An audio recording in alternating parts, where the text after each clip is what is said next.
Bismillah, Assalamualaikum warahmatullahi wabarakatuh. Selamat datang di video presentasi kami tentang komponen-komponen perencanaan pembelajaran pendidikan anak usia dini dalam mata kuliah Perencanaan Pembelajaran Pendidikan Anak Usia Dini.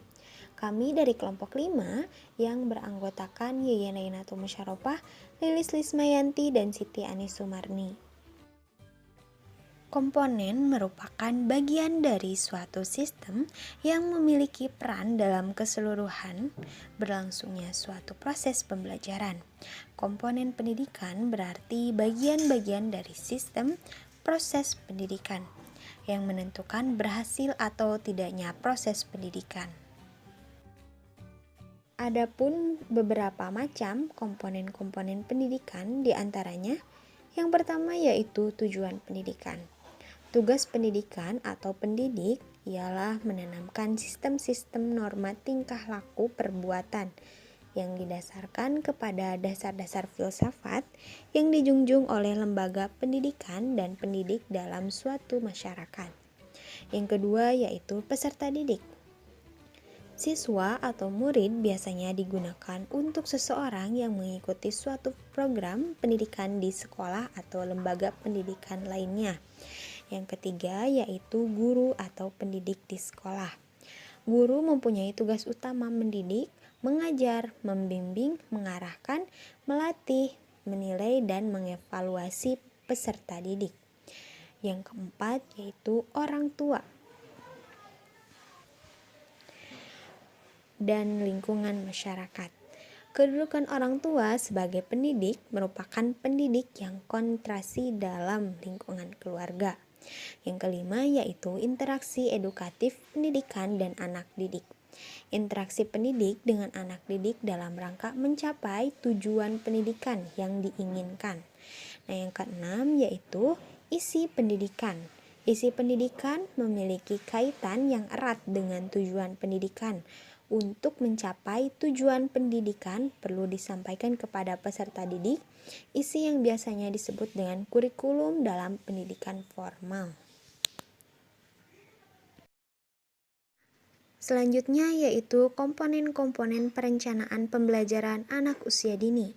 Yang pertama yaitu program tahunan, yang kedua program semester, yang ketiga rencana kegiatan mingguan yang disebut dengan RKM, yang keempat rencana kegiatan harian yang disebut dengan RKH, yang kelima penilaian pembelajaran. Komponen-komponen perencanaan pembelajaran anak usia dini. Yang pertama, program tahunan. Program tahunan merupakan rencana pembelajaran untuk 1 tahun ajaran yang terdiri dari semester 1 dan semester 2. Dalam perencanaan tahunan terdiri dari indikator perkembangan anak dalam 1 tahun ajaran dan tema yang dikembangkan untuk 1 tahun ajaran. 2. Program semester.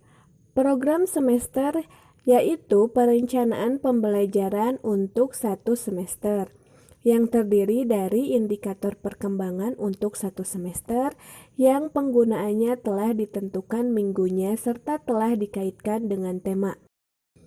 Langkah-langkah penyusunan program semester. Yang pertama, membuat daftar tema 1 semester. Yang kedua, mengembangkan tema menjadi subtema atau sub-subtema. Yang ketiga, menentukan alokasi waktu untuk setiap tema, subtema atau sub-subtema. Yang keempat, menetapkan kompetensi dasar di setiap tema. Yang kelima, kompetensi dasar dapat ditulis lengkap atau dapat dituliskan kodenya saja. Yang keenam, kompetensi dasar dapat diulang-ulang di setiap tema atau subtema atau sub-subtema yang berbeda. Dan yang ketujuh, tema atau subtema atau sub-subtema yang sudah ditentukan di awal dapat berubah bila ada kondisi tertentu dengan melibatkan anak tanpa harus mengubah kompetensi dasar yang sudah ditetapkan. Berikut contoh dalam menyusun program semester.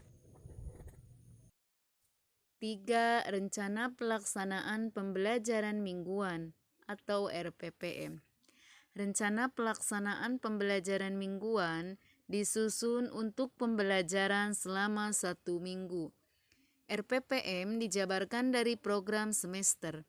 RPPM berisi identitas program layanan. KD yang dipilih, materi pembelajaran dan rencana kegiatan. A. Identitas program layanan memuat 1. Nama satuan PAUD adalah nama satuan PAUD yang menyusun RPPM. Kedua, semester, bulan, minggu yang keberapa. Ketiga, tema, subtema, subsubtema diambil dari tema, subsubtema yang disusun di program semester. Keempat, kelompok usia anak diisi dengan kelompok sasaran program. Pada akhir satu atau beberapa tema dapat dilaksanakan kegiatan puncak tema. Puncak tema merupakan kegiatan penyimpul bagi anak-anak terkait dengan semua konsep, aktivitas yang dilakukan sepanjang tema berlangsung. B. Kompetensi dasar. 1. KD yang ditetapkan dalam RPPM sesuai dengan KD yang sudah ditetapkan pada program semester atau jika dipandang penting dapat diubah sesuai dengan kondisi. Kedua, komposisi KD yang diambil mewakili seluruh program pengembangan nilai agama dan moral, fisik motorik, kognitif, bahasa, sosial emosional, dan seni. Ketiga, KD untuk subtema atau subsubtema dapat diambil seluruhnya atau hanya sebagian dari KD yang ada di tema. Keempat, KD yang sudah dipilih dapat diulang kembali untuk digunakan di tema lainnya. Kelima, penulisan KD dapat dituliskan dengan urutan angka atau dituliskan secara utuh. Keenam, penetapan KD dapat masuk ke dalam kolom atau ditulis di atas setelah identitas program. C. Materi pembelajaran. 1. Banyaknya materi pembelajaran yang diambil disesuaikan dengan kemampuan belajar anak. Kedua, materi pembelajaran dikaitkan dengan tema, subtema, dan subsubtema. Ketiga, materi pelajaran untuk satu tema atau subtema, subsubtema akan diulang-ulang sesuai dengan alokasi waktu RPPM untuk penguatan kemampuan anak. D. Rencana kegiatan. 1. Rencana kegiatan berisi beberapa rencana kegiatan yang dapat diikuti anak. Kedua, rencana kegiatan harus menarik dan membolehkan anak-anak untuk memilih dari banyak kegiatan yang disiapkan guru. Ketiga, rencana kegiatan untuk 1 minggu harus bervariasi agar anak tidak bosan. Keempat, rencana pelaksanaan pembelajaran harian atau RPPH. Rencana pelaksanaan pembelajaran harian merupakan acuan untuk mengelola kegiatan bermain dalam satu hari. RPPH disusun dan dilaksanakan oleh guru. Format RPPH tidak harus baku, tetapi memuat komponen-komponen yang ditetapkan. Komponen RPPH terdiri atas 1. Identitas, program, materi, alat dan bahan, kegiatan pembukaan, kegiatan inti, kegiatan penutup, dan rencana penilaian. A. Identitas RPPH. Identitas sebuah RPPH memuat 1. Nama satuan PAUD adalah nama satuan PAUD yang menyusun RPPH. Kedua, semester, bulan, minggu yang keberapa. Ketiga, hari, tanggal. Keempat, tema, subtema, subsubtema diambil dari tema, subtema, subsubtema yang disusun di program semester. 5. Kelompok usia anak diisi dengan kelompok sasaran. B. Materi. 1. Materi diambil dari materi yang telah dijabarkan di RPPM. Kedua, materi sejalan dengan tujuan yang telah dituliskan di atasnya. C. Alat dan bahan. 1.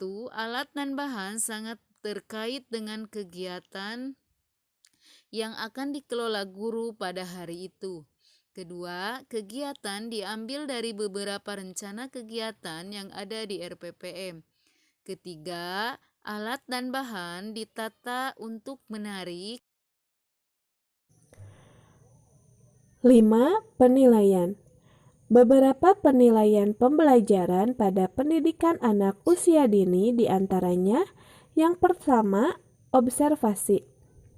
Penilaian ini untuk mendapatkan informasi dengan mengamati secara langsung perilaku dan perkembangan anak secara terus-menerus dengan mengacu pada indikator yang telah ditetapkan.